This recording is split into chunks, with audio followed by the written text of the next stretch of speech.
આદિવાસી હક સંરક્ષણ સમિતિ કુકરમુંડા તેમજ આદિવાસી યુવા સંગઠન દ્વારા કુકરમુંડા મામલેદાર મારફતે રાજ્યપાલશ્રીને આવેદનપત્ર પાઠવ્યું। 9મી ઓગસ્ટે યુનો દ્વારા વિશ્વ આદિવાસી ગૌરવ દિવસ તરીકે ઉજવવાની જાહેરાત કરવામાં આવી છે।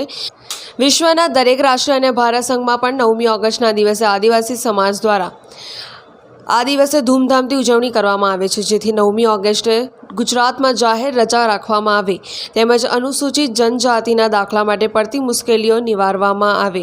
આરબીસી મુદ્દો જે નેસુ વિસ્તાર માટે છે, તાલુકામાં ચારણ, ભરવાડ, રબારી વસવાટ માટે નથી, જેથી અહીંના આદિજાતિના લોકોને યોગ્ય રીતે અનુસૂચિત દાખલા કાઢી આપવામાં આવે એ બાબતે આવેદનપત્ર પાઠવવામાં આવ્યું હતું। આપકી જય આદિવાસી।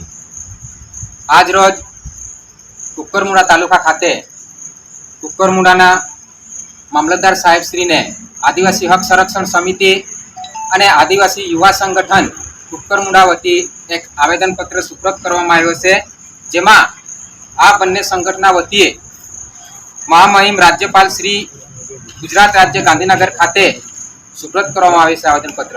ખાસ કરીને આ આવેદનપત્રમાં અમે જણાવેલું છે કે જે 9મી ઓગસ્ટ વિશ્વ આદિવાસી ગૌરવ દિવસ જે 9મી ઓગસ્ટના રોજે આખા સમગ્ર દેશમાં ઉજવવામાં આવે છે, તો એ દિવસે ગુજરાત રાજ્યમાં જાહેર રજા આપવામાં આવે એ માટે પણ અમે આવેદનપત્રમાં ઉલ્લેખ કરવામાં આવ્યો છે।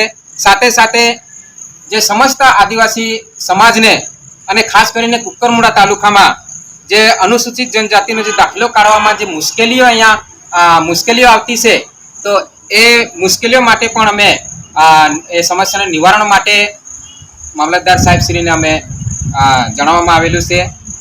તો આદિવાસી હક સંરક્ષણ સમિતિ અને આદિવાસી યુવા સંગઠન વતી તંત્રને વિનંતી કરવામાં આવે છે કે અમારી જે માંગ છે એ માંગને તાત્કાલિક યોગ્ય કાર્યવાહી કરીને માંગને પૂરી કરવામાં આવે એવી જ અમારી માંગ છે। જય આદિવાસી। હંસરાજ પાડવી સાથે દીપેશ વડવી, જનસાક્ષી ન્યૂઝ, તાપી।